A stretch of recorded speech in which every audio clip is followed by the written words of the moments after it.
right, no, that not only with Western Mindanao Command, but together with other line agencies in ARMM and National Line Agency based in Region 9, we convened the first crisis management committee purposely to address potential implications of the current crisis in Lahad Datu.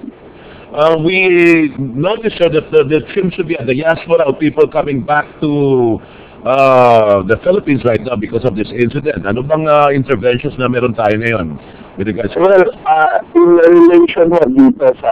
relation dito sa Lahad Datu crisis, there were around 24 families or 70 plus individuals arrived in Cebu yesterday, but they are taken care of already by our DSWD and DOS because as of 2 days ago, the armed government already organized the Tabang Basuta and Wizon personnel to that end.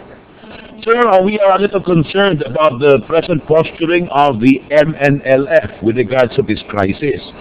Itong recent statements coming from Noles and Norman Suarez himself seems to give the potential for the escalation of this situation in Sabah, sir. How would you react to this?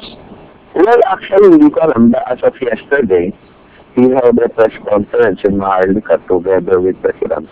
At ang sinasabi niya, wala siyang kinalaman dito sa crisis na to. Kaya hindi ko alam kung saan nanggaling mensahe niya. But I am sure, in fact, one of the reasons for our meeting yesterday, based on the updates and monitoring of our security forces, everything is under control. You have been in the forefront of this